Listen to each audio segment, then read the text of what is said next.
Gente, espero que eu tenha convencido vocês, tanto em relação à motivação, né, de ter pessoas, ter prestadores de serviços que representem bem a sua empresa, tanto em relação ao medo, né, de eventual algum problema ali, uma pessoa, falei aquela situação, né, de eventual acidente, ou processo trabalhista, enfim, da importância de a gente ter uma boa seleção de pessoal, né, a gente tem que ter boas pessoas, né, sejam empreiteiros, terceirizados, funcionários, que, né, a gente tenha confiança de passar serviço e que eles vão trabalhar de forma ética e de forma coerente com a nossa missão, visão e valores, né? Então vamos falar aqui como selecionar pessoal. Vamos começar com os empreiteiros. Nas nossas empresas a gente costuma fazer uma carta convite para os empreiteiros, né? Então, digamos que a gente queira contratar uma empresa no caso a gente tem algumas incorporadoras, né?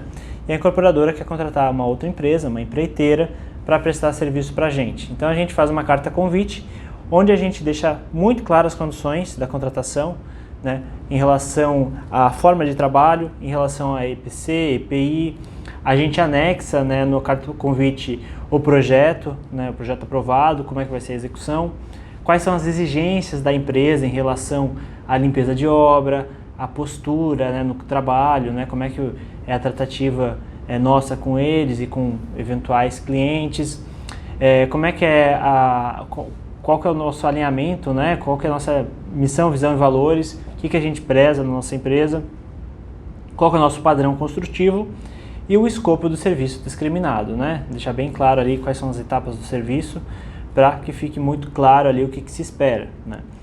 Frustração geralmente envolve quebra de expectativa, então para não ter frustração por nenhuma das partes, nenhuma parte achar que foi lesada por fazer mais ou menos, a gente deixa muito claro qual que é o escopo do serviço.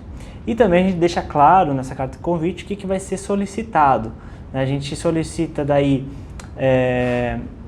o portfólio daquele empreiteiro, né, para a gente ver se o padrão construtivo bate com o nosso. A gente solicita o orçamento formalizado, né, seja por e-mail, seja por via física. CNDs da empresa a gente pede logo de cara. Para enviar o orçamento a gente precisa das CNDs e não vai deixar para depois de um mês de obra solicitar. A gente já quer agora para saber se hoje está tudo ok com aquela empresa. O telefone de clientes atendidos, se a gente precisar fazer alguma ligação, pedir referência. E os certificados quando necessários, né? Treinamento de trabalho em altura, dentro de validade, por exemplo.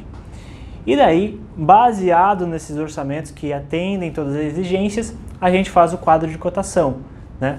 Empreiteiro geralmente, pelo menos aqui no caso da Grande Florianópolis, passa um preço por metro quadrado. É um preço global que é baseado na metragem quadrada daquela construção. Então, aí a gente já faz um bom filtro de empreiteiros que conseguem atender esse nível de exigência, né? Tem empreiteiro que nem responde, tem empreiteiro que responde, mas fala que vai faltar algum documento, então a gente nem considera. Tem que ser completo, a gente já inicia deixando claro qual que é o nosso grau de exigência, porque uma vez que esse pessoal começar a trabalhar com a gente quer empresas que sejam parceiros para longo prazo, e a gente sabe que esse empreiteiro vai estar representando a nossa empresa, né? Por mais que não seja a nossa empresa, seja um contratado, as pessoas que vão passar na rua, clientes interessados na compra das nossas casas, vão entender essas pessoas como nossa empresa, né? Então a gente quer bons representantes. Então é assim que a gente faz a seleção de empreiteiros. No caso de terceirizados, a gente usa esse termo terceirizados para serviços mais pontuais, né? Geralmente o empreiteiro ele levanta a casa da fundação ao acabamento, mas certos acabamentos ficam com outras empresas, por exemplo, um gesso, uma pintura texturizada, às vezes até um revestimento. Tem empreiteiro que não faz revestimento, às vezes um revestimento de altíssimo padrão tem que ser uma empresa especializada, né? Um piso laminado, um vinílico, que mais? Empresas de esquadria, instalação de calhas também são terceirizados, são serviços pontuais que a gente contrata ao longo da obra. Enfim, diversos serviços que não estão no global ali do empreiteiro. O empreiteiro geralmente engloba vários serviços e o terceirizado engloba um ou dois serviços específicos que acontecem ao longo da obra. No caso do terceirizado, a gente também tem um alto grau de exigência, a gente também solicita o orçamento formalizado, né, indicando o procedimento executivo e cuidados. Como é um serviço só, máximo 2 aí por terceirizado, a gente solicita como é que é o procedimento de execução deles, né? A gente dá a oportunidade para ele de ver, de mostrar que ele tem algum diferencial, ele toma todos os cuidados, a gente deixa aberto para ele apresentar o serviço dele, né? Como é que ele faz o serviço dele. E muitas vezes ele nos surpreende, às vezes ele usa um outro método construtivo que é muito melhor do que a gente estava esperando. E às vezes esse método construtivo é o suficiente para a gente pagar um pouco mais, ou pagar igual, mas ele ter preferência. Então a gente abre essa janela, essa oportunidade para ele apresentar o serviço dele. A gente igual pede a CND, pede as CNDs, né, são várias CNDs, pede portfólio, né, serviço que ele já executou, telefone de clientes atendidos e os certificados também quando necessários, né? Certificado de treinamento, o seguro de obra, né, sempre necessário dos funcionários, enfim, toda aquela documentação que nos dá segurança.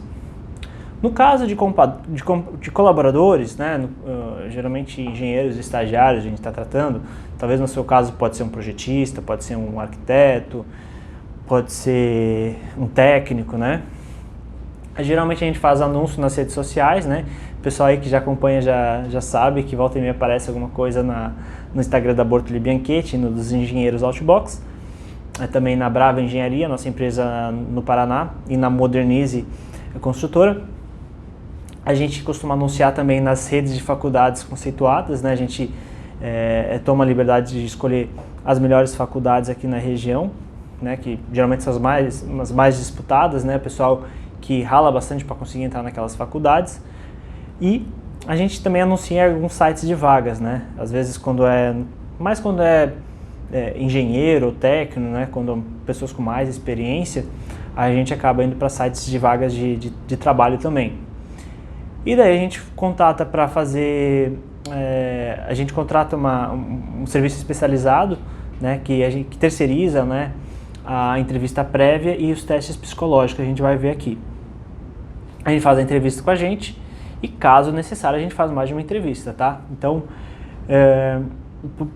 por questão de cuidado, né? O colaborador é a pessoa mais provável de estar a longo prazo com você. Porque às vezes o empreiteiro está contigo 1 ano, daí no outro ano ele pega bastante serviço, ele não vai dar conta de estar todo aquele ano contigo. Às vezes você está com 2, 3 empreiteiros, daí você gosta mais de um, daí você toca um tempo com ele, daí você muda o tipo de serviço, você contrata um outro empreiteiro mais especializado naquele segmento, então isso varia bastante. Terceirizado também, terceirizado você se chama para fazer uma reforma, passa 3 meses não fala mais com a pessoa, daí passa 1 mês se chama para outra reforma, mas às vezes aquela reforma a pessoa está ocupada, então você contrata outro. Então um relacionamento menor ainda do que o empreiteiro. Mas colaborador, gente, assim, a gente vê a gente fala para a vida toda, né? A gente sabe que as pessoas muitas vezes mudam de objetivo ao longo da vida, né? Mudam de empresa, enfim, mas a gente sempre tem essa esperança, digamos assim, a gente tem esse intuito de fazer a empresa boa o suficiente para essa pessoa estar com a gente um bom tempo, né? O máximo de tempo possível em que todo mundo saia ganhando. Então um colaborador é uma pessoa que vai estar contigo muito tempo, todo o tempo, né? E por isso que a gente tem tanto cuidado nessa contratação, tá? A gente não busca contratações pontuais, né? Pode ser o seu caso, talvez você queira uma contratação pontual, é um serviço especializado que você não tem conhecimento naquela área e você quer para ali 3, 6 meses para só tocar aquela obra, ok, né? Eu acho que seria bacana você deixar isso claro na contratação, né? Que é um serviço pontual, mas a gente sempre tenta aproveitar ao máximo, né? Por mais que às vezes seja um serviço pontual, a gente já pensa, pô, como é que eu consigo aproveitar ele dentro da empresa, quem sabe já jogar para um outro setor ali, ou criar um novo setor, talvez seja uma oportunidade de novos negócios. Então a gente toma muito cuidado na contratação do colaborador, né? Talvez hoje não seja, você não tenha condições de contar com uma consultoria terceirizada para fazer a primeira entrevista e os testes psicológicos, mas tome muito cuidado, tá? Se precisar, faz mais de uma entrevista. Já teve contratação nossa que demorou 3 entrevistas para entrar, mas isso para certificar que nem quem está sendo contratado e nem quem está contratando perca o tempo, né? Tempo é um investimento, um item super valioso. A gente não quer que ninguém perca tempo, nem o contratado, nem a gente. Então, muito importante fazer a entrevista. A gente vai ver aí alguns questionários, né, exemplos de entrevista que abordam assuntos que são, no nosso ver, extremamente importantes para saber se a pessoa vai ser encaixada na empresa, se a empresa é o encaixe ideal para a pessoa, né? A relação de contratante e contratado tem que ser o encaixe, a empresa tem que dar condições e o funcionário tem que ser alguém que a empresa realmente precisa, então é uma via de mão dupla, tá?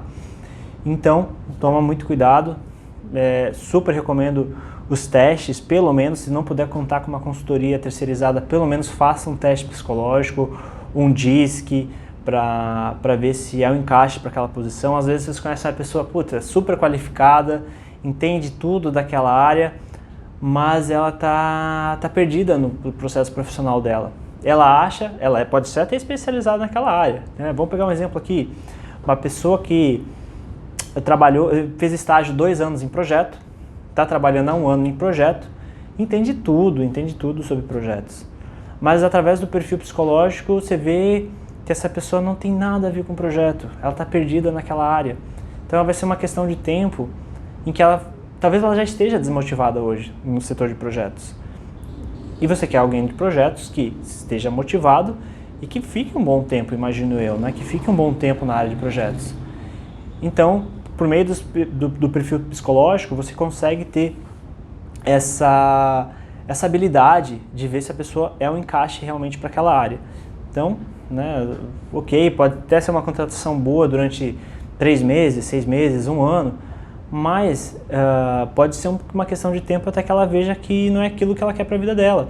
Né? Às vezes é um perfil totalmente comunicativo, de comercial, e talvez você até possa aproveitar ela para uma área comercial, mas não naquele momento. Então você segura aquele perfil, você segura aquele currículo, talvez para uma próxima oportunidade, tá? Então, muito importante em relação à contratação de colaboradores. Eu estou até tomando um pouquinho mais de tempo nessa aula para falar especificamente de colaboradores, porque essas são as principais pessoas que vão estar representando a sua empresa. São essas pessoas que quando falarem, falou de Bortoli Bianchetti, pensei no fulano, porque é o fulano que me atende lá naquela empresa, né? Muitas vezes, quando falam de Bortoli Bianchetti, as pessoas não associam eu, né, que eu sou o Leonardo Bortoli, e tenho meu sócio Dario Bianchetti. Às vezes as pessoas não associam a gente, né, porque às vezes a gente nunca teve contato com aquela pessoa, com aquele cliente, com aquele fornecedor. Não, associam ao João, a Luísa, a Larissa, né? São aquelas pessoas que representam a empresa. Então por isso que eu estou tomando um tempo aqui, né? Lembra dessa aula quando for fazer as contratações, quão importante é essa contratação, tá? Essa contratação vai definir a imagem da sua empresa. Tanto essa quanto as demais, né? Empreiteiro, terceirizados, mas toma cuidado, gente. Até mesmo as outras contratações vão depender dos colaboradores, né? Hoje quem faz a contratação de empreiteiros e terceirizados são os nossos colaboradores. Imagina isso, né? Então a gente depende deles para novas contratações. Isso vai acontecer na sua situação também, tá bom? Então vamos falar um pouquinho mais adiante sobre os questionários, né, nessas entrevistas e sobre os testes psicológicos. Vamos junto!